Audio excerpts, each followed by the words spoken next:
Hello good morning બધાને જય શ્રી કૃષ્ણ.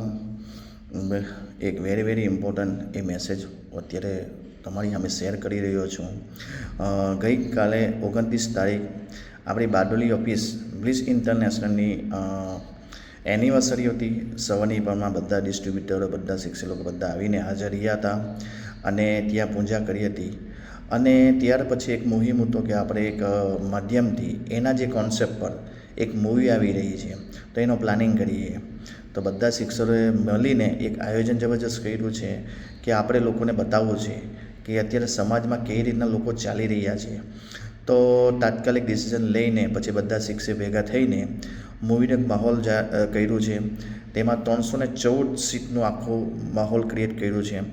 એક આખી સ્ક્રીન આપણે લીધી હતી અને એ માધ્યમથી બધા ડિસ્ટ્રીબ્યુટરો, ઘરના આખું ફેમિલી ને ત્યાર પછી થોડાક ગેસ્ટો બી આવ્યા હતા. તો એ માધ્યમથી એક આપણે એક બ્લિસ ઇન્ટરનેશનલની અંદર જબરજસ્ત એક હાઇક ક્રિએટ કરી છે લોકોને બતાવવા માટે સમાજમાં કે આપણે કેટલું પ્રેસ્ટીજ ખાઈ રહ્યા છીએ. તો એ માધ્યમથી થોડુંક મેં હું તમને શેર કરી શકું કે મેં ગઈકાલે મૂવી જોયું છે. તો મૂવી જોયું એટલે મને એકદમ હાર્ટની અંદર લાગી ગયું. મને ક્લિયરિટી થઈ ગઈ કે આ વસ્તુ શું છે. એમ લોકો અત્યારે સમાજમાં લોકો કેવી રીતના જીવન જીવે છે, લોકો પૈસાઓ માટે લોકો કેવી રીતના લોકોને મારી રહ્યા છે. તો મને બહુ કાલે હાર્ટ ટચ થયું છે. તો એ હીરો છે, હીરોની અંદર ફેમિલી છે, એ લોકોના ઘરમાં ચાર જણ વ્યક્તિ છે. 4 જણ વ્યક્તિ હોવા છતાં 5, તો એમાં એક છોકરી છે, છોકરી 7 વર્ષની જ છે. તો 7 વર્ષની છોકરીને કેન્સર ડિટેક્ટ થાય છે. તો જ્યારે એના ડૉક્ટરે ફોન કરે છે એના પપ્પાને કે એને કેન્સર ડિટેક્ટ થાય છે, ઓલરેડી છોકરીના પપ્પા મિલિટરીની અંદર કામ કરે છે, સેવાનું કામ કરે છે. એ બી આપણા માટે સારું છે. અને એ માધ્યમથી એ ડૉક્ટરે ફોન કર્યો કે તમારી છોકરીને કેન્સર ડિટેક્ટ, એટલે એને ડાયરેક્ટ એમના ઘરે પાછા આવી ગયા છે. આખી રાત સૂતા નથી. એમની મમ્મીને કીધું છે કે એને કેન્સર થયું છે. તેની મમ્મી બોર રડવા લાગ્યા. એને વસ્તુ ક્લિયરથી થઈ ગઈ. આટલી ઉંમર નાની છોકરી કે એને સમાજ કંઈ જોયો જ નથી, સંસાર કંઈ જોયો જ નથી, ને આ ઉંમરે એને કશું કંઈ બહુ ખાધું નથી, તો એને કેન્સર કેમ? તા એને રિયાલિટી માની લેવી પડી કે કેન્સર થયું જ છે. તો ડૉક્ટરે જે રીતના ફોર્માલિટી કીધી તેમ રીતના એમના પપ્પાએ બધી ફોર્માલિટી કરવી પડી, કેમ કે છોકરીને બચાવવું હતું. તો છોકરીને બચાવવા માટે કરોડો રૂપિયા ડૉક્ટર જેમ કે તેમ તેવી પૈસા આપતા હતા. વારે છેલ્લે એની ઘરની બધી પ્રોપર્ટી વેચી દેવી પડી. કેમ? એક છોકરીને બચાવવા માટે. આપણો બી મકસદ એ જ છે કે એક આપણો એક લોટો ડિવાઇસ છે કે માધ્યમથી લોકોના ઘરમાં પાણી પીવાથી લોકોને ઘરમાં આપણે જે શાકભાજી આવે છે પેસ્ટિસાઇડ્સને રિમૂવ કરી આપે છે. બરાબર છે? આપણે હેલ્થનું તો સારું ખાઈ શકીએ છીએ. તો આ માધ્યમથી હું કહી શકું કે કરોડો રૂપિયા નાખ્યા છે તો બી છોકરી હાલમાં જીવી નથી શકી.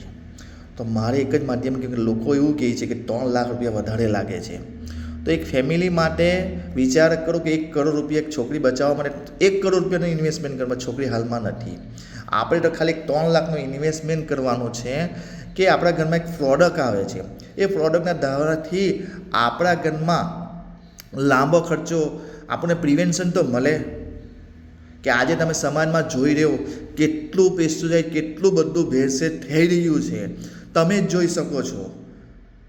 તો એ જ વિચાર મારે કહેવો હતો કે જે છોકરી 7 વર્ષની, એને કેટલું સહન કરવું પડ્યું છે. એને કીમોથેરાપી, તમને ખબર છે કીમોથેરાપી આપે શું થાય છે? હું તો બારડોલી સુરતની અંદર જાતે હું જોઈને આવ્યો છું. ભારત કેન્સર હોસ્પિટલમાં લોકોને, પેશન્ટને જોઈને આવ્યો છું. લોકો પાસે ધૂમ પૈસા છે, પણ શું?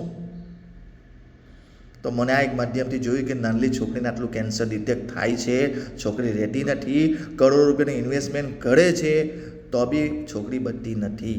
તો આપણે એક માધ્યમથી આ કામ કરી રહ્યા છે કે 3 લાખને એક ડિવાઇસ આપવાથી, ને લોકોને એવું લાગે કે 3 લાખ રૂપિયા મોંઘા છે. આજે એક ફેમિલીને બચાવવા આટલા રૂપિયા ખર્ચો કરે છે, ડૉક્ટર કહે છે તેટલું કરે છે. તો આપણે કેવું માધ્યમ કરીએ, આપણે લોકોને સમાજમાં આપણે કામ કરતા હોય પણ એની કરતાં વધારે આપણે પ્રચાર કરીએ કે છોકરીને આપણા ઘરમાં વિથ ફેમિલીમાં આટલું બધું પ્રેસ્ટીજ આવે છે, એને બહાર કાઢવા માટે આપણી પાસે ઓપ્શન આવ્યો છે. એ ઓપ્શનને આપણે લોકોને સમાજમાં આગળ લઈ જવું છે. 3 લાખ રૂપિયા કોઈ વધારે ઇન્કમ છે નથી. ડૉક્ટરે કીધું તો ગમે ત્યાંથી એને શેર કર્યા ને પૈસા લાવવા પડ્યા ને છોકરીને બચાવવા માટે, તો આપણે વસ્તુ કેમ નહીં કરી શકીએ? તો મારે એક જ માધ્યમ એવું કહેવું છે કે આપણે બી એ રીતના રિયાલિટી લોકોને બતાવો ને એ રીતના જાગૃત કરો કે 3 લાખ રૂપિયાની ઇન્વેસ્ટમેન્ટ કરાવો ને ઘરમાં ઘર કેંગન કરાવો.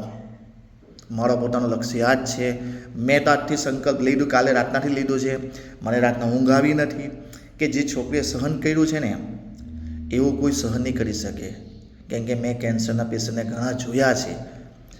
એવું કહેવામાં આવે છે ને, સેજલબેન એવું કહેતા હતા કે એના પપ્પા ડૉક્ટર છે, બરાબર છે.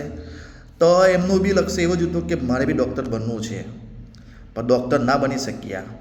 પણ એક લોટો એક ડિવાઇસ છે કે લોકોના ઘરમાં હું આપી શકું તો એક ડૉક્ટર પહોંચાડો છો, લોકોને હેલ્થ તો સારું થાય.